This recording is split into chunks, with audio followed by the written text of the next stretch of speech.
Subscribe to Storylab for more stories. Now, let's begin this one. Chapter 1. The Foundation.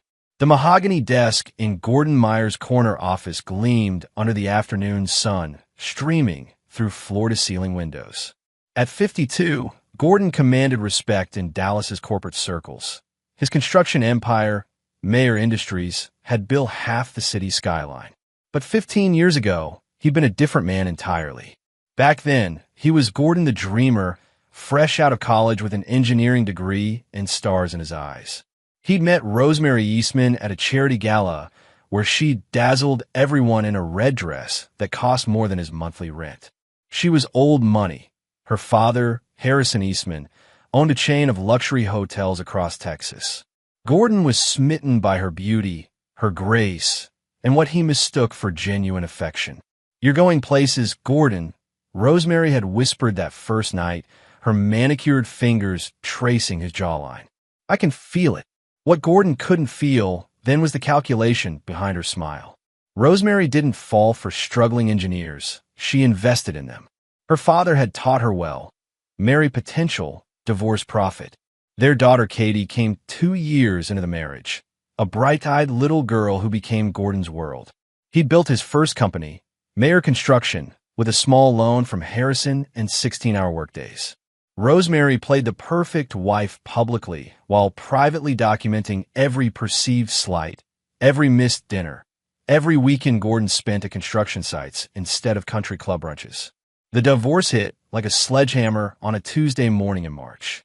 Gordon had just landed the biggest contract of his career, a $30 million downtown development project. When he came home to celebrate, he found empty rooms and a note. "I deserve better than second place to your ambitions." Rosemary's lawyer, Daniel Birch, was a shark in a $1,000 suit. Within weeks, Gordon watched his life dissected in court. She claimed emotional abandonment, painted him as a workaholic who cared more about concrete than family. The judge, apparently moved by Rosemary's tears, awarded her 70% of everything, including the company Gordon had built from nothing.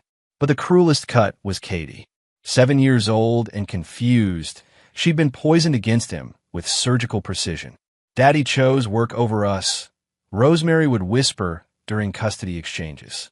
"That's why he can't see you very much anymore." The final custody hearing was Gordon's lowest moment. Katie, barely 8, had looked at him with Harrison Eastman's cold blue eyes and said, "I don't want to live with Daddy. He makes Mommy cry." That night, Gordon sat in his empty apartment with a bottle of whiskey and a loaded revolver. The gun felt heavy in his hand, heavier than any construction beam he'd ever lifted. For 3 hours, he stared at it, thinking about how much easier everything would be if he just pulled the trigger. Instead, he made a different choice. He emptied the bullets onto his coffee table and made a promise to the empty room. They think they've won. They have no idea what they've started. Now, 15 years later, Gordon's empire stretched across 4 states. Meyer Industries was worth $300 million, and Gordon owned every share.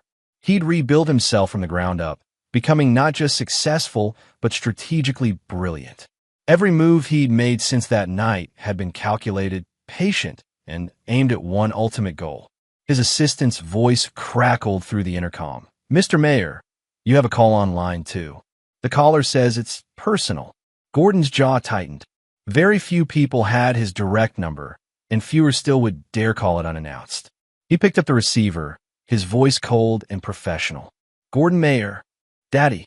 The voice was older now, 23 instead of 8, but he'd have recognized it anywhere. Katie's voice carried the same uncertainty it had all those years ago, but now it was tinged with desperation. "Daddy, it's me. It's Katie." For a moment, Gordon said nothing.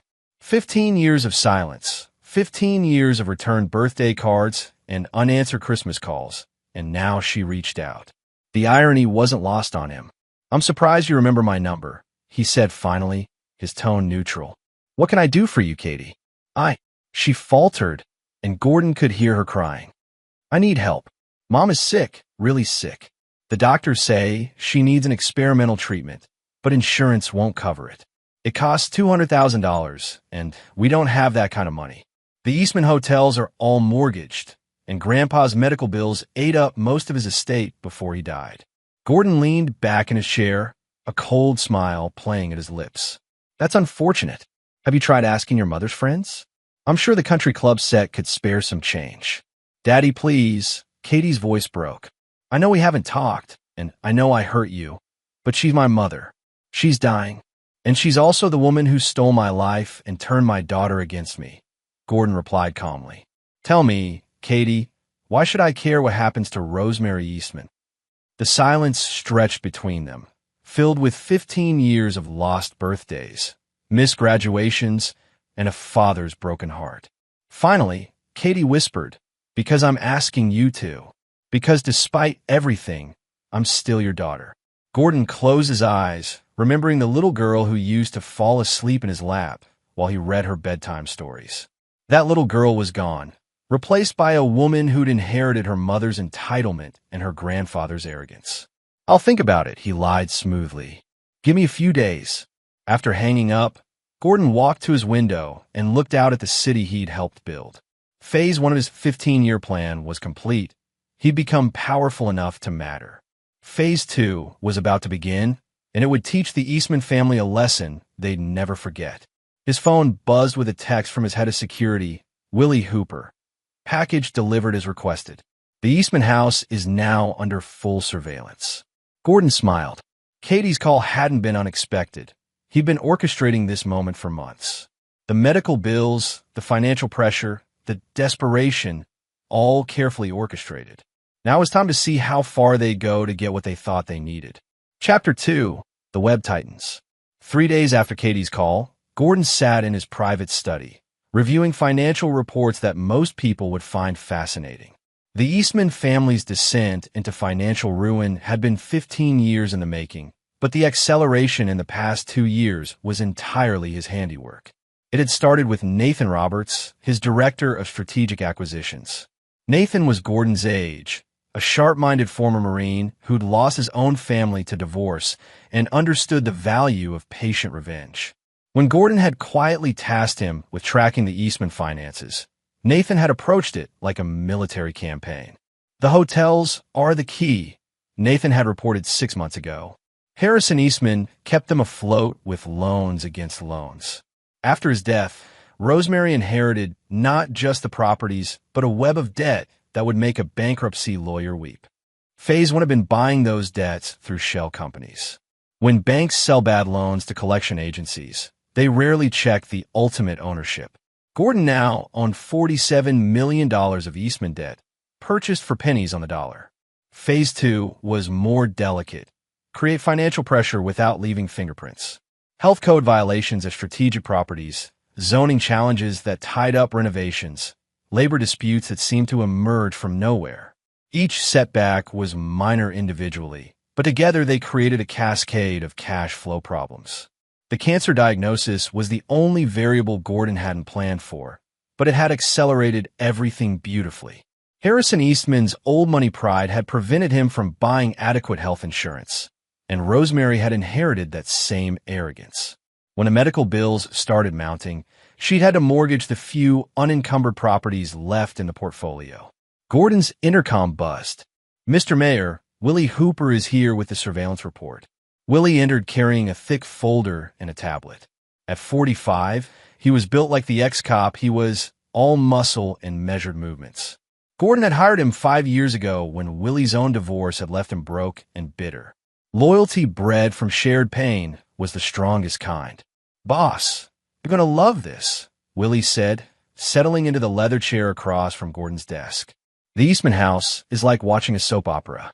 Katie's been there every day since the diagnosis, playing nurse and emotional support. But here's the interesting part. She's not just grieving. She's angry. Willie activated the tablet, showing Gordon audio waveforms from the surveillance system he'd installed in the Eastman Mansion's walls during a carefully orchestrated gas leak inspection. Listen to this from yesterday, Willie said, playing a recording. Katie's voice came through clearly. You did this to yourself, Mom. You drove away the one person who actually cared about us. Daddy built an empire from nothing, and you threw it away because your friends thought he wasn't good enough. Rosemary's response was weaker, strained by chemotherapy. Your father was obsessed with work. He never had time for us. He was building our future. Katie's voice cracked with emotion. And you destroyed it because you were embarrassed that he didn't come from money. Now look where we are. Gordon paused the recording, his expression thoughtful. Interesting. The poison is wearing off. Gets better, Willie continued. I've been tracking their communications. Katie's reached out to at least 12 people asking for money. Old family friends, former business partners, even her college roommates. Everyone's given her the same answer. Sorry, but times are tough.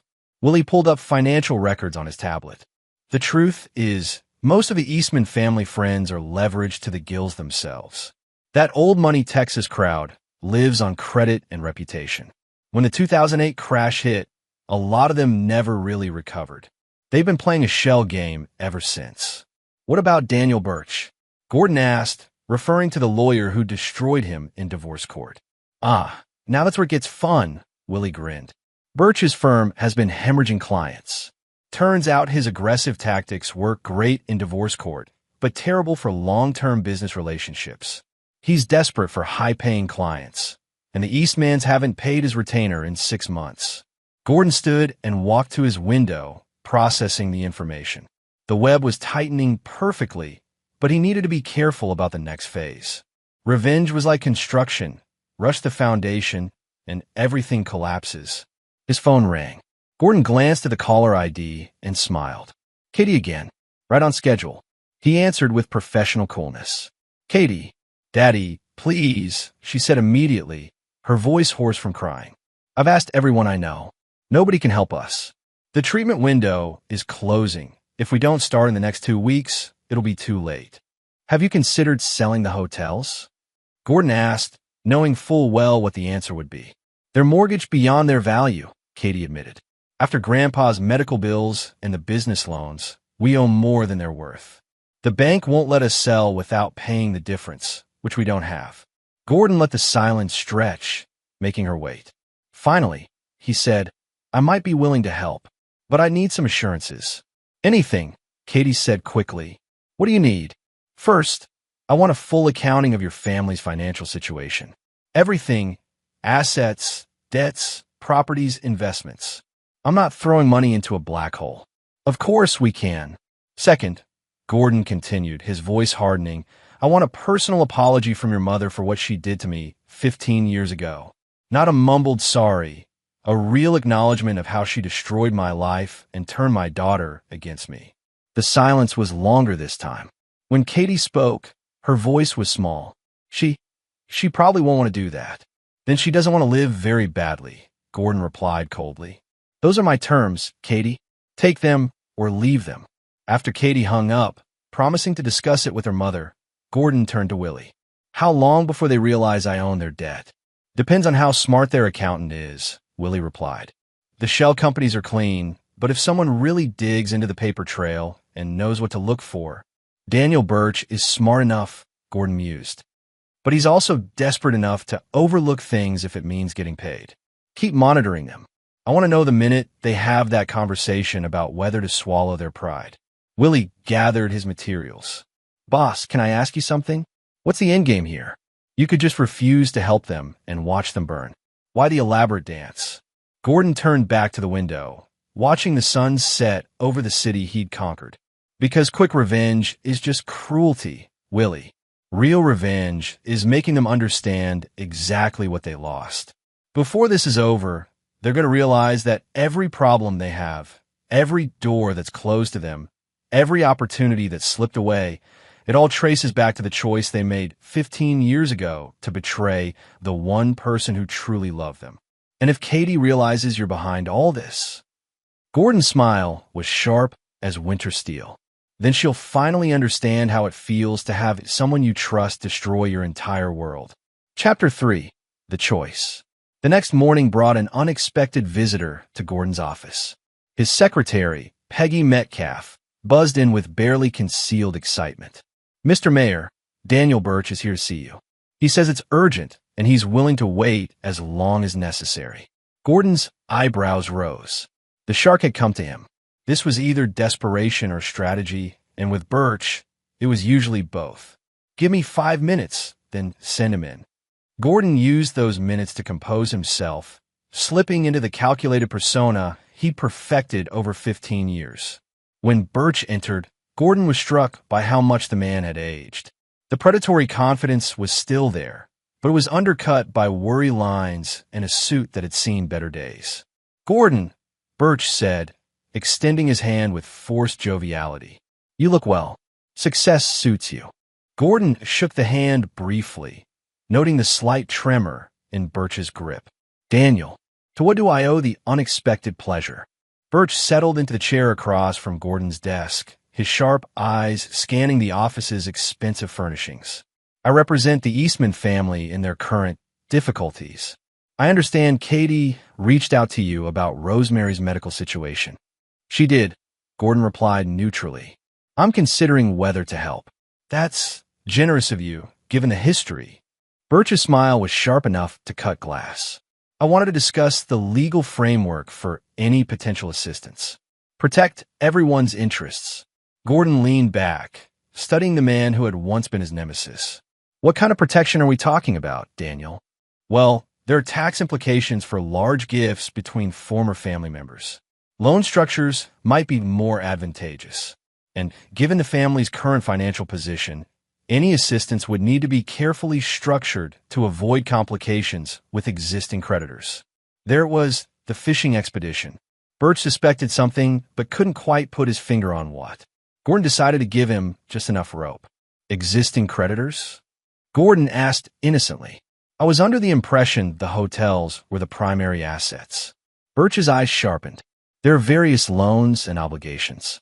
Nothing insurmountable, but they need to be managed carefully. I've been trying to trace some of the paper trails, actually. Fascinating how the debt market works these days." "I imagine it's quite complex," Gordon agreed. "Financial engineering has become an art form." The conversation continued for 20 more minutes, a careful dance where both men probed without revealing too much. When Birch finally left, Gordon knew the lawyer suspected something but couldn't prove it. More importantly, Gordon now knew that the Eastmans were desperate enough to send their attack dog to negotiate with their former victim. That afternoon, Katie called again. "Daddy, Mom agreed to your terms." Her voice was strained, as if the words hurt to say. "She wants to apologize, and she's putting together all our financial records." Gordon felt a surge of dark satisfaction. "Excellent. I'd like to review everything before we proceed. Can you bring the documents to my office tomorrow at 2 o'clock? "Both of us." "Both of you," Gordon confirmed. "This conversation needs to happen face to face." After ending the call, Gordon summoned Nathan Roberts to his office. It was time to prepare for the most important meeting of his 15-year campaign. "Nathan, I need you to prepare a comprehensive presentation on the Eastman financial situation. Every debt, every asset, every shell company we control. I want them to see exactly how deep the hole is before I reveal who dug it." Nathan's smile was predatory. "The whole truth. Every ugly detail. They think they're coming here to beg for charity. They need to understand they're walking into a courtroom where I'm both judge and jury." That evening, Gordon stood in his penthouse apartment, looking out at the city lights. Tomorrow would be the culmination of 15 years of careful planning. He thought about the man he'd been, naive, trusting, genuinely in love with a woman who saw him as nothing more than a stepping stone to a better life. The old Gordon would have given them the money, probably with some misguided hope of rebuilding a relationship with his daughter. But that Gordon had died the night Rosemary walked away with everything he'd built, taking his child and his faith in human decency with her. The new Gordon understood that respect wasn't given, it was taken. Love wasn't freely offered. It was earned through strength and consistency. And justice wasn't dispensed by courts. It was crafted by patient men with long memories and the resources to act on them. His phone buzzed with a text from Willie. "Surveillance shows interest in conversation at Eastman House. Katie told her mother she's scared of you now. Said you sounded different. Colder." Gordon smiled. "Good." Fear was the beginning of respect, and respect was the foundation of everything else he planned to build on the ruins of their arrogance. Tomorrow, The Eastman women would walk into his office thinking they held some cards. They would leave understanding that he owned the entire deck and had been dealing from it for 15 years. The game was almost over. Gordon intended to win it in a way that would ensure they never forgot the lesson. Betraying Gordon Mayer was the worst mistake they'd ever made, and they'd spend whatever time they had left understanding exactly why. Chapter 4. The Revelation. At exactly 2 o'clock the following day, Gordon's secretary announced the arrival of Katie and Rosemary Eastman.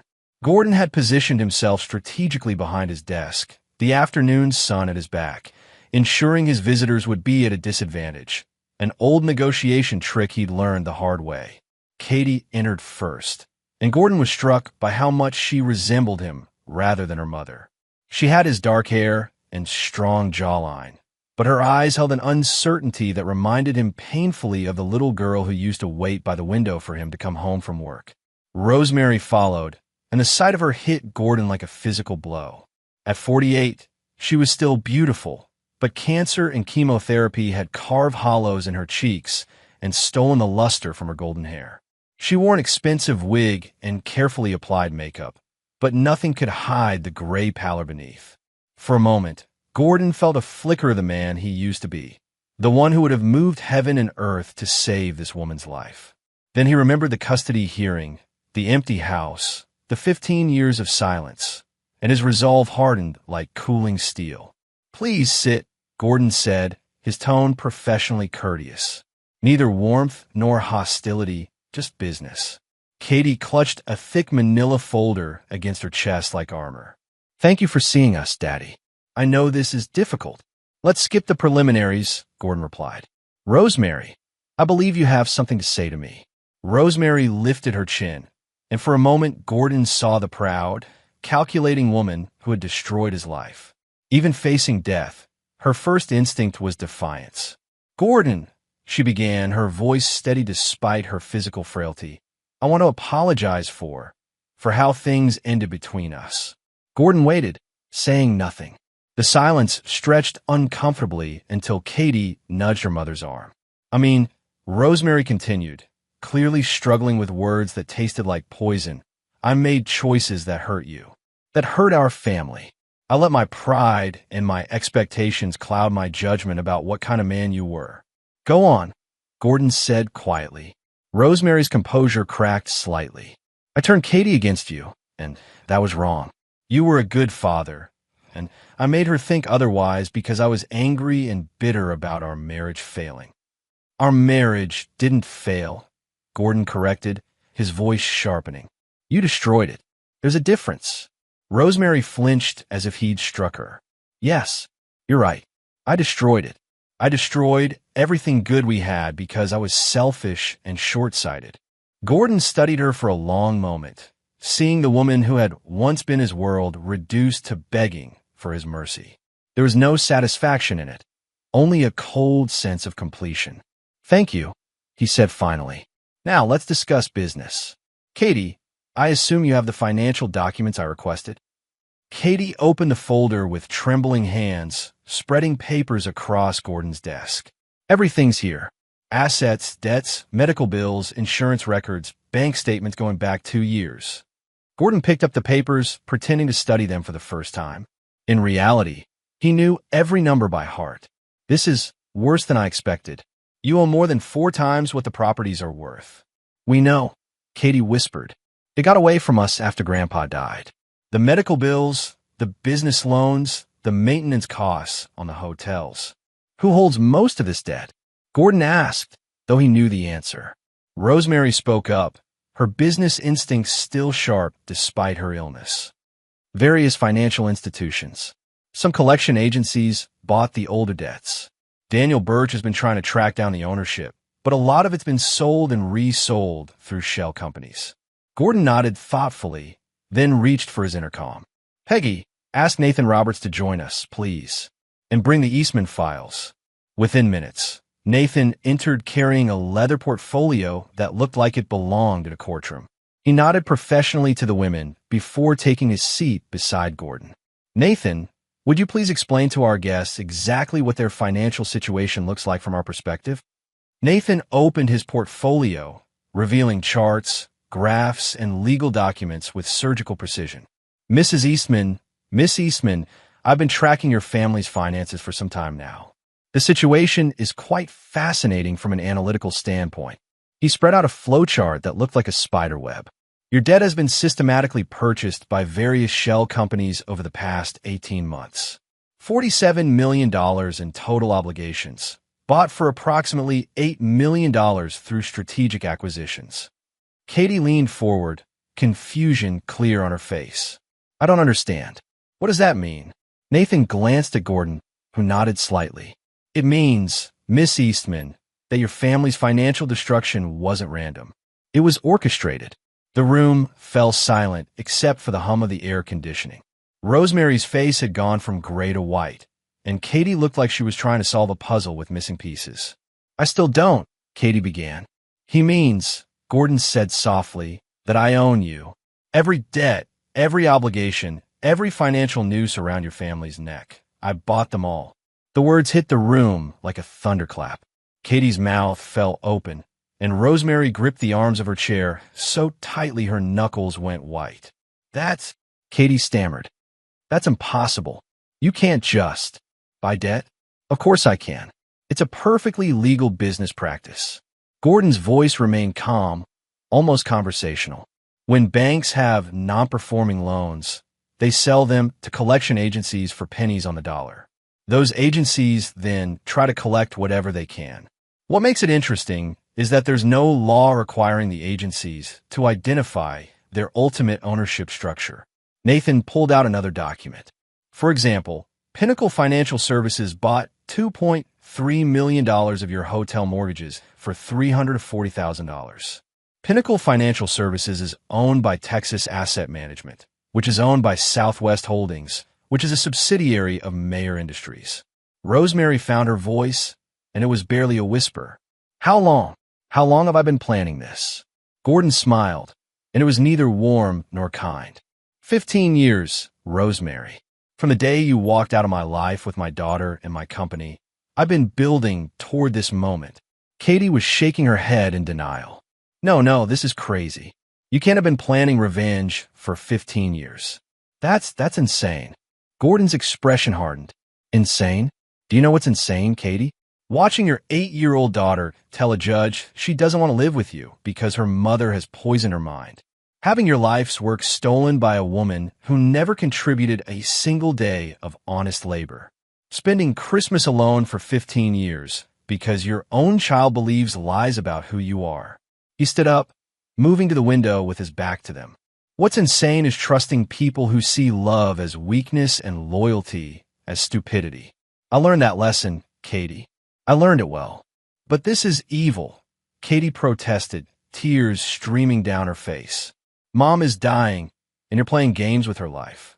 Gordon turned back to face them, his expression carved from stone. Evil? Let me tell you about evil, Katie. Evil is what your mother did to me. This, he gestured to the documents spread across his desk. This is justice. Rosemary had been silent through the exchange, but now she spoke, her voice hollow with realization. What do you want, Gordon? You obviously didn't bring us here just to gloat. Gordon returned to his seat, steepling his fingers as he studied the two women who had once been his world.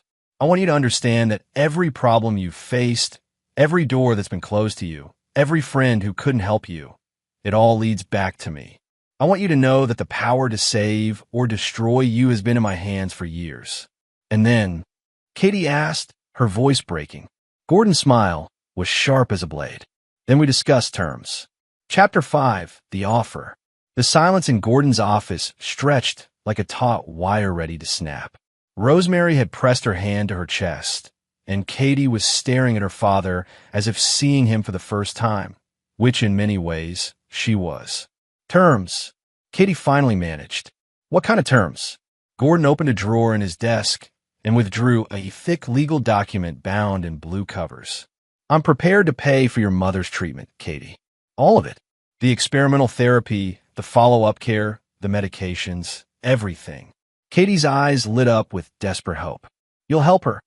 I'll do more than that, Gordon continued, sliding the document across the desk. I'll also forgive all the debt I own on your family's properties. $47 million, wiped clean. You'll own the hotels free and clear. Rosemary reached for the document with trembling hands, her lawyer's training overriding her shock. As she scanned the first page, her face went ashen. "What's the catch?" she whispered. "No catch," Gordon replied. "Just a simple business transaction. In exchange for my generosity, I want 3 things." Nathan pulled out his tablet and began reading from notes. "First, Katie will sign over full parental rights to any future children to Mr. Mayer, acknowledging him as their legal grandfather with full visitation and custody rights during his lifetime." Katie blinked in confusion. "But I'm not even married. I don't have children yet," Gordon said calmly. "But you will someday, and when you do, they'll know their grandfather. Not the monster you were taught to believe in, but the man who saved their grandmother's life when no one else could or would."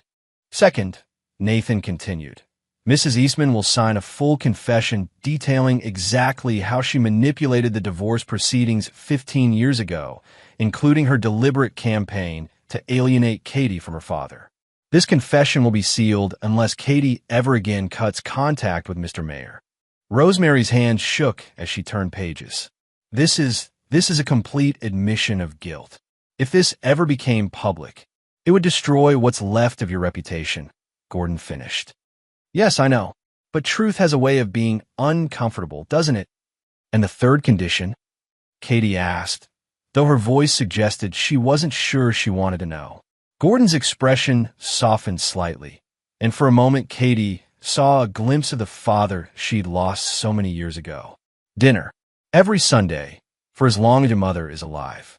The 3 of us in my home, acting like the family we should have been. No phones, no distractions, no talk of business or the past. Just family time." Katie stared at him. "That's it? Dinner." "That's it," Gordon confirmed. 15 years of dinners stolen from me, and I want some of them back, even if it has to be bought and paid for." Rosemary closed the document, her face a mask of conflicting emotions. "And if we refuse?" Gordon shrugged. "Then you refuse. I'll call in every debt, foreclose on every property, and watch your family's legacy crumble into dust. Katie will bury her mother in 6 months, and she'll spend the rest of her life knowing she could have saved you, but chose pride over pragmatism." The words hit Katie like physical blows. She turned to her mother, desperation clear in every line of her body. "Mom, please. It's just dinner. And the confession, it's not like it's not true." "You don't understand," Rosemary said quietly. "Signing this document, it's admitting that I destroyed the best man I ever knew for no good reason. It's acknowledging that I wasted 15 years of your life on a lie." "But it is true," Katie said, tears flowing freely now. "I know it's true. I've known it for years. I was just too proud to admit it, too scared to face what I'd done." Gordon watched the exchange with satisfaction. This was better than he'd hoped. Katie convincing her mother to accept his terms rather than him having to force them. Rosemary looked at her daughter for a long moment, then back at Gordon. "You want me to sign my own death warrant?" "I want you to sign a truth warrant," Gordon corrected. "Every word in that document is accurate. The only thing that makes it dangerous is that it proves what kind of woman you really are." "And what kind of woman is that?" Gordon's voice was quiet but implacable. "The kind who destroys good men for sport and turns children into weapons. The kind who mistakes cruelty for strength and manipulation for intelligence. The kind who would rather die proud than live honest." Rosemary flinched as if he'd slapped her. "I was young and stupid, Anne." "You were 33 years old," Gordon cut her off. "Old enough to know better. Old enough to understand that actions have consequences. Old enough to realize that the man who loved you enough to build an empire was worth keeping." Katie had been watching the exchange like a tennis match, and now she exploded. "Enough. Both of you just stop." She turned to her mother. "Mom, sign the damn papers. You destroyed our family 15 years ago, and now you're going to destroy yourself out of pride? I won't let you die because you're too stubborn to admit you were wrong." "Katie, no." Katie stood up, her voice growing stronger. "I've spent 15 years hating the wrong parent. I've wasted 15 years believing lies about a man who's offering to save your life even after what you did to him. If that doesn't prove who he really is, nothing will." She turned to Gordon, her eyes blazing with emotion. "And you, I understand the revenge, I really do. But this isn't just about Mom and me. I have a right to know my father, and you have a right to know your daughter. Maybe we can't get back what we lost, but we can stop losing more." Gordon felt something crack inside his chest, a wall he'd spent 15 years building. Looking at Katie now, he saw not the manipulated child who'd broken his heart, but a young woman with a stubborn streak and a sense of justice. She was more his daughter than he'd dared hope. "The terms are non-negotiable," he said quietly. "But I want you to know, Katie, the Sunday dinners aren't a punishment. They're the only thing I've wanted for 15 years. Rosemary picked up a pen from Gordon's desk, her hand trembling. "If I sign this, will you promise me something?" "What?" "Promise me you'll love her better than I did. Promise me you won't let your anger at me poison whatever relationship you build with Katie." For the first time since they'd entered his office, Gordon's mask slipped completely. "I never stopped loving her, Rosemary. That was never the question." Rosemary signed the document with shaking hands, and Gordon felt 15 years of rage begin to transform into something more complex. Not forgiveness, but perhaps the beginning of closure. "Welcome to the family, Katie," he said softly. "We have a lot of catching up to do." Chapter 6, The Reckoning. 2 weeks later, Gordon stood in the private medical wing of Dallas Presbyterian Hospital, watching through a window as Katie held her mother's hand. The experimental treatment had begun immediately after the documents were signed, and while it was too early to know if it would save Rosemary's life, the cancer had stopped spreading.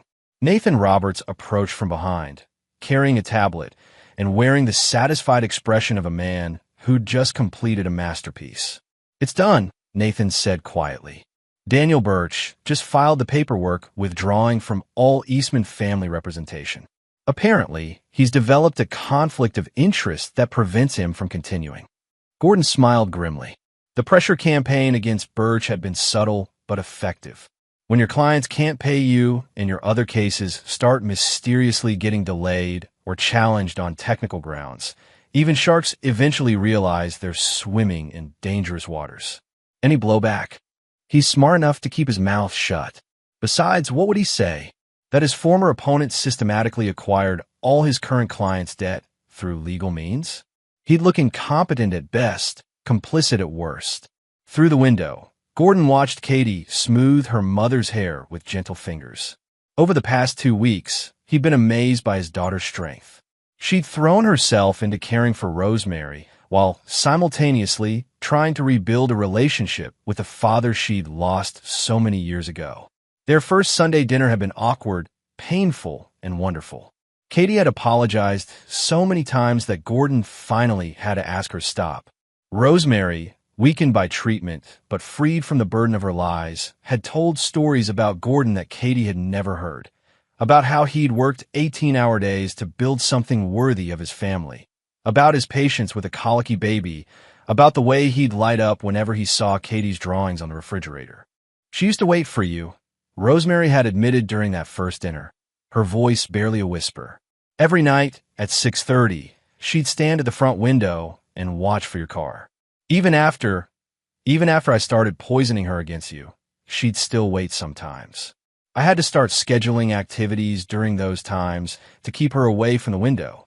Gordon had excused himself to the bathroom after that revelation, needing a moment to compose himself in private.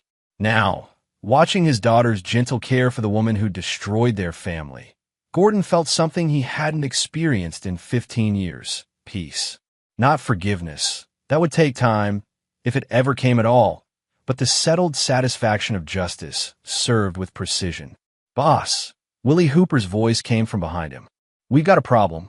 Gordon turned to see his security chief approaching with the grim expression that usually meant complications. "What kind of problem?" Willie handed him a photograph, surveillance camera footage from the hospital parking garage. "Jeffrey Cohen. He's been sniffing around for the past 3 days." Gordon studied the image of the graying private investigator with distaste. Cohen was expensive, thorough, and completely amoral, Exactly the kind of man who'd take money to destroy someone's reputation without asking too many questions about why. Who hired him? Working on it. But I got some educated guesses. Your ex-wife had friends in high places, and some of them might not be happy about her current situation. Gordon considered this. Rosemary's social circle had always been a nest of vipers, all competing to see who could inflict the most damage while maintaining the veneer of respectability. The idea that one of them might try to use Gordon's revenge against him wasn't surprising. It was inevitable. Stay on him, Gordon ordered. I want to know who's paying his bills and what they think they're going to find. Already on it. But boss, there's something else. Katie's been asking questions about her trust fund. This was news to Gordon. What trust fund? The one her grandfather set up for her 18th birthday. Apparently, Rosemary told her it was depleted by medical bills, but Katie's getting suspicious. She's smart, and she's starting to piece together that a lot of what her mother told her over the years doesn't add up. Gordon felt a familiar chill. Katie's inheritance had been one of the variables he hadn't fully accounted for in his plans. If she started digging into her family's financial history, how much did Harrison leave her?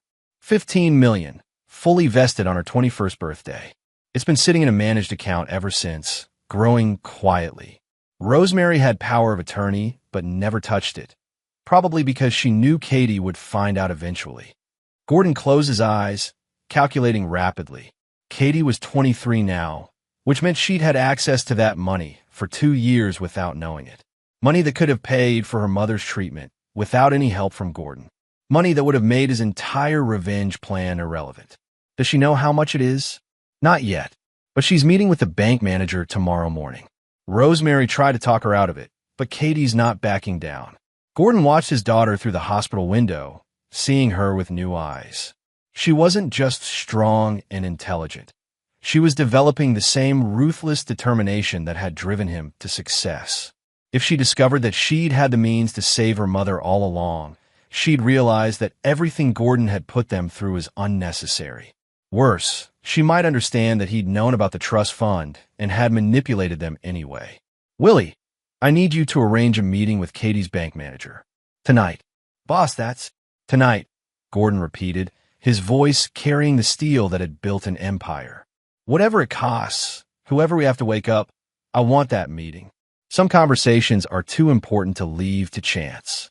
As Willie hurried away to make arrangements, Gordon remained at the window, watching his daughter care for the woman who destroyed their family. Katie thought she was fighting to save her mother's life, not knowing she held the weapons to do so already. Just like Gordon had fought to build something worthy of his family, not knowing they'd planned to take it from him all along. The symmetry was too perfect to be coincidence. Perhaps this was how justice really worked, not through courts or contracts, but through the patient mathematics of consequence and choice. Katie would learn tomorrow that she'd had power all along, just as Gordon had learned 15 years ago that love meant nothing without the strength to protect it. The question was, what would she do with that knowledge? Chapter 7. The Truth Unfolds. At 11:30 that night, Gordon sat across from Timothy Sheridan, the senior vice president of First National Bank of Dallas, in Sheridan's office.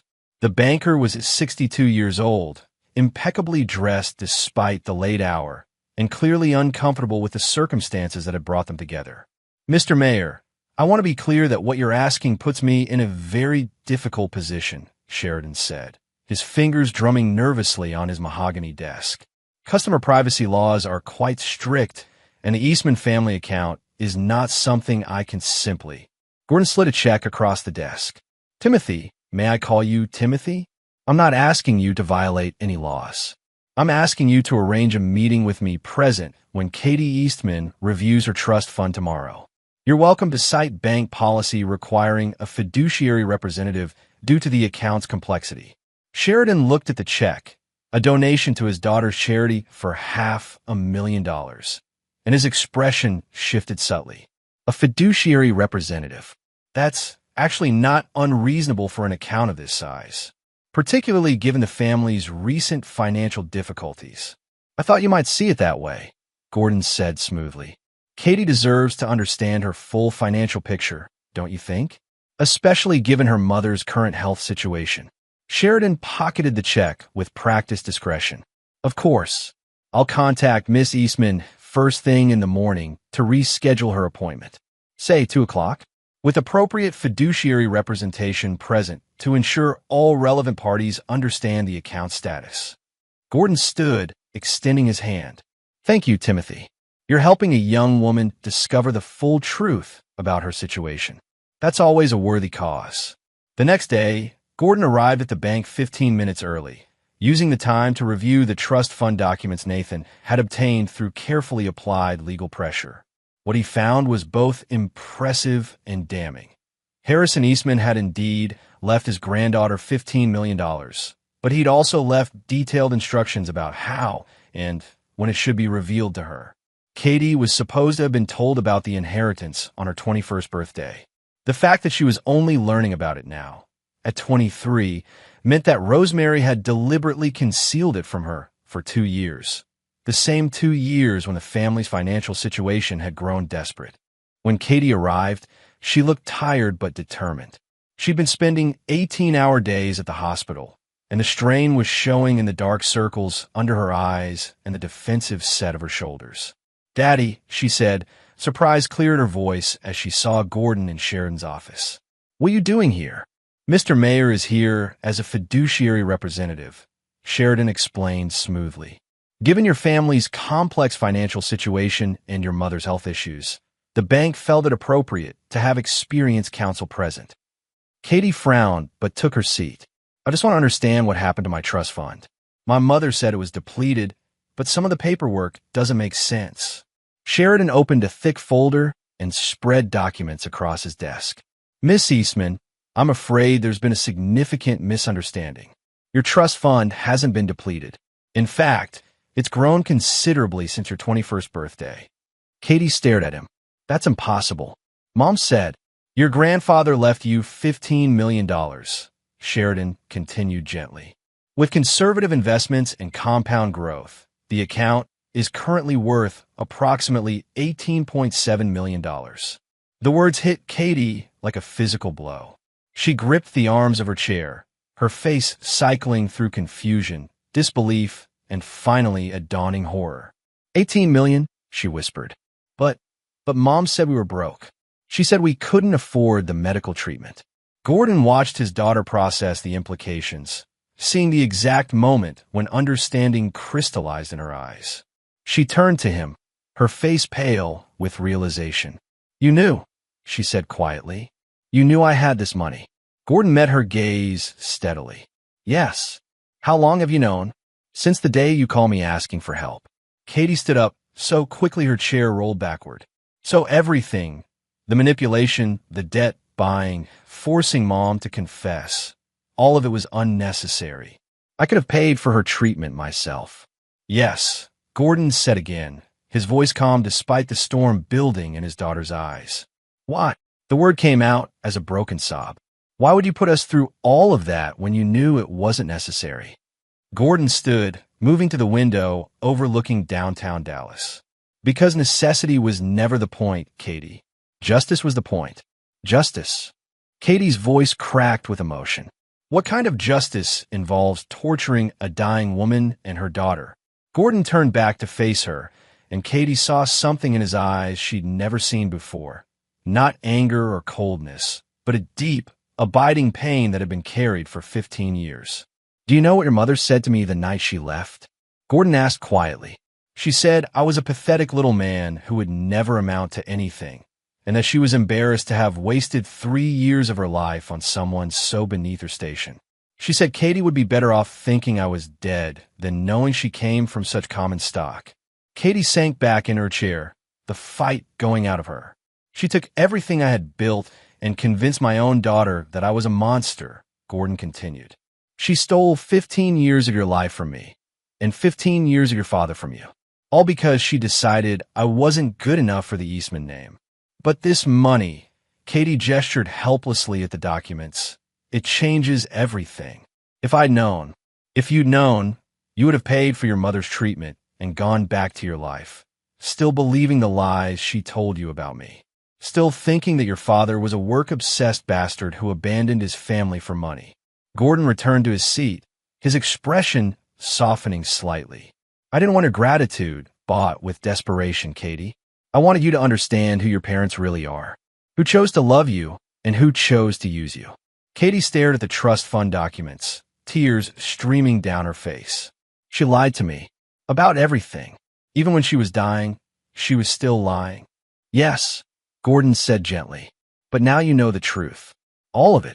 Timothy Sheridan had been sitting in uncomfortable silence during the exchange, and now he cleared his throat softly. Miss Eastman, would you like me to explain the account details?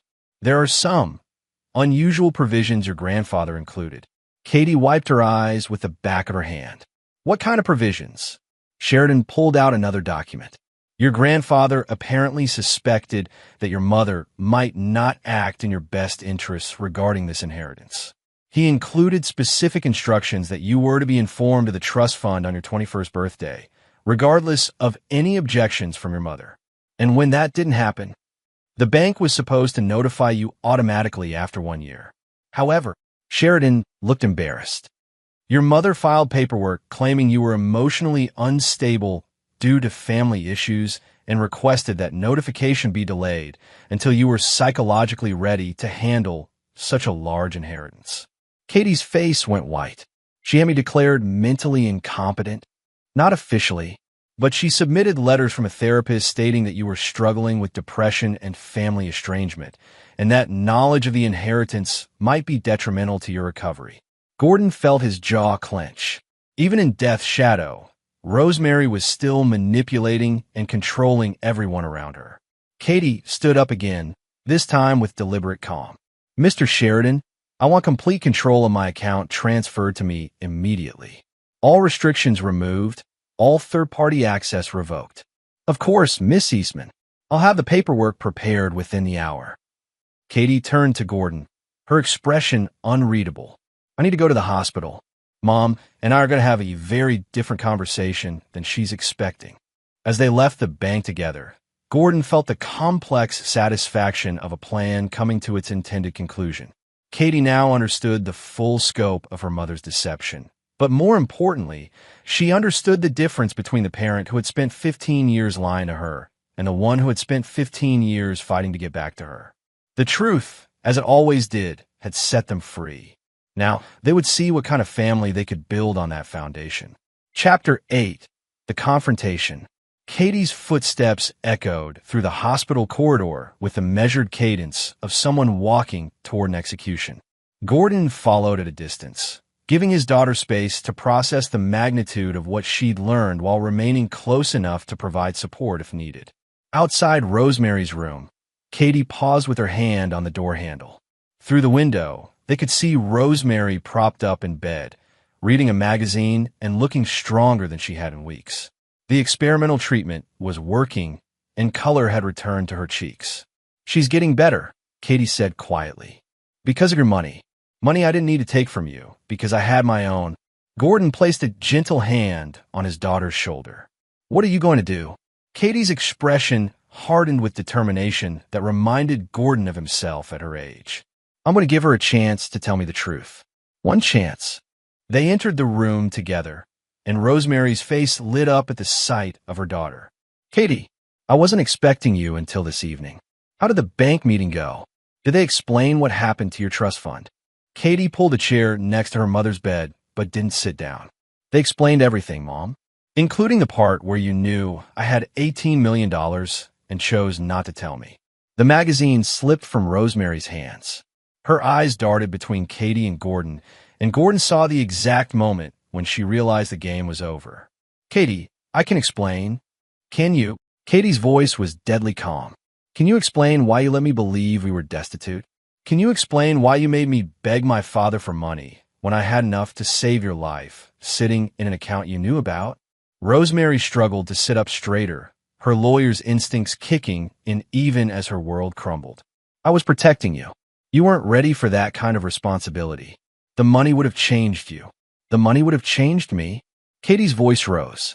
The money that was legally mine for 2 years. The money my grandfather specifically said I should have been told about on my 21st birthday. Your grandfather didn't understand. Stop. Katie held up a hand. Just stop lying. I've heard enough lies for one lifetime. Gordon watched the exchange with grim satisfaction. This was what justice looked like. Not a judge's gavel or a jury's verdict, but truth finally breaking through years of careful deception. Katie pulled the bank documents from her purse and dropped them on her mother's hospital tray. $18.7 million, Mom. More than enough to pay for your treatment and save the hotels. You could have told me 2 years ago, or 1 year ago, or even last month when you got the diagnosis. Instead, you chose to let me humiliate myself begging for help. Rosemary's composure finally cracked. I didn't want you to have that money. I didn't want you to be independent because I knew if you had your own money, you'd realize you didn't need me anymore. You'd leave, just like your father did. Dad didn't leave. Katie exploded. You drove him away. You took everything he built and then poisoned me against him so thoroughly that I spent 15 years believing he was the villain in our story. Tears were streaming down Rosemary's face now, but Katie showed no signs of relenting. Do you know what I realized today, Mom? In all those years when you were telling me what a terrible father he was, what a selfish, work-obsessed man who didn't care about his family. In all those years, he never once said a bad word about you to me. Not once. Even when I was cruel to him, even when I rejected him completely, he protected your image because he thought it would hurt me to know the truth about my mother. Gordon felt something tight in his chest loosen. He hadn't realized Katie had noticed that, hadn't known she understood the restraint it had taken. Rosemary reached for her daughter's hand, but Katie pulled away. Katie, please. I was sick. I was scared. I made mistakes. Mistakes. Katie's laugh was bitter. Mom, you had me declared mentally incompetent to a bank to hide my own inheritance from me. You spent 15 years systematically destroying my relationship with my father. You turned me into a weapon against the one person who actually loved me unconditionally. Those aren't mistakes. That's psychological warfare. Gordon stepped forward, recognizing that his daughter was reaching a breaking point. Katie, no, Dad. Katie's use of the word hit Gordon like a physical blow. She'd called him Daddy since reconnecting, but Dad was different. It was the word of an adult child who had chosen her parent rather than simply inherited them. She needs to hear this, Katie continued, turning back to her mother. You want to know the worst part? It's not even the money. It's that you made me complicit in hurting him. You turned me into someone who could look at a good man and see a monster. You made me cruel to someone who deserved nothing but love from me. Rosemary was sobbing now, but Katie wasn't finished. I spent 15 years thinking I wasn't enough to make my father choose his family over his work. 15 years believing I was so unlovable that my own dad preferred construction sites to bedtime stories. Do you have any idea what that does to a person? Do you understand the damage you inflicted on your own daughter's ability to trust and love? Gordon couldn't stay silent anymore. Katie, that's enough. She understands. Katie whirled on him, eyes blazing. Does she? Because I want to be very clear about what happens next. Mom, you're going to get better. Dad's paying for your treatment, and I'm not going to let you die just because you're a manipulative narcissist. But when you're well, we're done. Katie, no. I'm done being your victim, and I'm done being your accomplice. You can keep the confession Dad made you sign. I don't need it as leverage because I'm never going to be in a position where you can hurt me again. Katie stood up, her decision made. Dad's giving us Sunday dinners because he lost 15 years of being my father. You lost the right to be my mother the day you decided to use me as a weapon. The difference is he's earned a second chance. You haven't. Gordon felt pride and heartbreak in equal measure as he watched his daughter walk toward the door. She paused at the threshold and turned back to Rosemary. For what it's worth, Mom, you were wrong about one thing. Dad did amount to something. He built an empire, raised himself from nothing to everything. And even after you tried to destroy him, he still had enough love left to save your life. You never deserved him, and you sure as hell don't deserve me. As they left the hospital together, Katie slipped her hand into Gordon's. Dad, can we go home? To your home, I mean. I think I'd like to see where my father lives. Gordon squeezed his daughter's hand, feeling 15 years of pain beginning to transform into something like hope. I'd like that very much. Behind them, In room 314, Rosemary Eastman lay alone with the consequences of her choices, finally understanding the true cost of the game she'd thought she was so clever to play. Chapter 9. New Foundations. 6 months later, Gordon stood in the kitchen of his penthouse apartment, preparing Sunday dinner for two. Through the floor-to-ceiling windows, the Dallas skyline stretched toward the horizon, painted gold by the setting sun. Katie was in the living room, reading contracts for the Eastman hotel chain, now legally hers and financially sound thanks to Gordon's debt forgiveness. The kitchen smelled of rosemary chicken and garlic potatoes, and Gordon found himself humming while he cooked. It was a sound that would have been impossible 6 months ago, when his penthouse had been a mausoleum of expensive furniture and cold ambition. "Dad," Katie called from the living room, "I need your opinion on something." Gordon smiled at how easily the word came to her now. In the months since the hospital confrontation, Katie had thrown herself into rebuilding their relationship with the same intensity she'd once brought to caring for her mother. They'd had dinner every Sunday as originally planned, but those formal meals had evolved into casual weeknight visits, business consultations, and the kind of father-daughter relationship Gordon had dreamed of for 15 years. "What's on your mind?" he asked, joining her in the living room. Katie held up a legal document. "Oliver Clark wants to buy the Austin property. His offer is fair, but I'm not sure about his reputation. What do you know about him?" Gordon settled into his favorite chair, enjoying the way Katie naturally sought his counsel. "Oliver's solid. I've done business with his company before. He pays on time and honors his contracts. Why are you thinking about selling?" "I've been looking at the numbers, and honestly, I think I want to focus on fewer properties and do them better. Quality over quantity, you know?" Gordon nodded approvingly. Katie had natural business instincts that reminded him of himself at her age, but tempered with an emotional intelligence he'd had to learn the hard way. "That's smart thinking. Your grandfather built the chain by acquiring everything he could get his hands on, but that was a different era. Today's market rewards specialization." Katie set the contract aside and curled up in her chair, pulling her feet under her. "Can I ask you something personal?" "Everything's personal now, Katie. That's the point." She smiled at that. "Do you think you'll ever forgive her?" "Mom, I mean..." Gordon considered the question carefully. It was one Katie had asked in various forms over the past months, and his answer had evolved each time. "I think forgiveness might be the wrong word," he said finally. "What your mother did was unforgivable in the literal sense. I can't make myself forget it or pretend it didn't happen. But I've stopped letting it poison my present." "She calls sometimes," Katie admitted quietly. "Wanted to see me. I haven't taken the calls, but Willie told me she's been trying." Gordon felt a familiar flicker of protective anger. "What do you want to do?" "I don't know. Part of me thinks I should at least talk to her.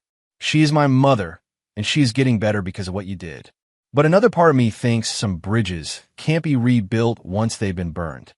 "There's no right answer," Gordon said gently. "You don't owe her forgiveness just because she's your mother, but you also don't owe me continued anger on my behalf. Whatever you decide, I'll support you." Katie looked at him with something like wonder. "How do you do that?" "Do what?" "Love without conditions. Even after everything that happened, you still put my needs first. How do you love someone who hurt you so badly?" Gordon thought about that night 15 years ago when he'd sat with a loaded gun and a bottle of whiskey, contemplating the end of everything. He thought about the choice he'd made to rebuild instead of surrender, to plan instead of despair. "Because the alternative is becoming someone I wouldn't recognize," he said. "Your mother hurt me, but I wasn't going to let her turn me into someone bitter and cruel. I decided to become someone worthy of your love instead, someone who would be there when you were ready to come home." Katie's eyes filled with tears. "I wasted so much time." "No," Gordon said firmly. "You were a child who believed what your mother told you. The only people who wasted time were the adults who should have protected you from their own failures." The timer in the kitchen chimed, and Gordon stood to check on dinner. Katie followed him, settling onto a bar stool to watch him work. "Dad, can I tell you something I've never told anyone?" Gordon paused in his stirring. "Of course. Even when I hated you, or thought I hated you, I used to imagine what it would be like if you came back. I'd create these elaborate scenarios where you'd show up and explain everything and somehow make it all make sense. Gordon felt his throat tighten. What kind of scenarios? Oh, kid stuff. You've been kidnapped by villains, or you were secretly a spy, or you've been in a coma and just woke up. Anything that would explain why my dad would leave me without it being because I wasn't worth staying for. Gordon set down his spoon and turned to face his daughter. Katie, listen to me very carefully. I never left you. Not for one day, not for 1 hour, not for 1 minute. I was dragged away from you by lawyers and court orders and lies, but I never, ever chose to leave. I know that now, Katie said softly. But that little girl didn't. She thought her daddy stopped loving her. That little girl was wrong, Gordon said fiercely. Her daddy never stopped loving her. Her daddy spent 15 years building something worthy of her, waiting for the day she'd come home. Katie slipped off her bar stool and hugged him tightly. I'm sorry it took me so long. Gordon held his daughter close, smelling her shampoo and feeling the solid warmth of her presence. You were worth waiting for. You're worth everything. They stood like that for a long moment, 15 years of separation finally bridged by truth and time. When they broke apart, Katie was smiling through her tears. So, she said, wiping her eyes, what's for dessert? Gordon grinned. Chocolate cake. Your favorite when you were 8. Still my favorite at 23. I know. I've been paying attention. As they set the table together, moving around each other with the easy familiarity of people who belonged in the same space, Gordon felt the last piece of his 15-year plan click into place. Not the revenge that had been completed months ago in a hospital room where truth finally defeated lies. This was the part that mattered. The rebuilding, the healing, the family they were creating from the ashes of the one that had been destroyed. Outside, Dallas glittered in the twilight, a city built on ambition and determination and the belief that anyone could create something lasting if they were willing to work for it. Gordon had built his empire in that city, but sitting at his dinner table with his daughter, he realized his greatest construction project wasn't made of steel and concrete. It was made of love, patience, and the unshakable faith that some things were worth waiting 15 years to get right. Katie raised her water glass in a mock toast. To new beginnings. Gordon clinked his glass against hers. To family. To the father who never gave up. To the daughter who came home. As they began to eat, Gordon thought about Rosemary alone in her recovered life, probably wondering why her version of family had crumbled while his had flourished. The answer was simpler than she'd ever understand. Love built up, while manipulation tore down. Patience created lasting foundations, while schemes created fragile facades. He'd won, but not in the way he'd originally planned. Victory wasn't Rosemary's downfall or his financial dominance, or even Katie's return. Victory was this moment, Sunday dinner with his daughter, building the relationship they should have had all along, creating new memories to replace the ones that had been stolen.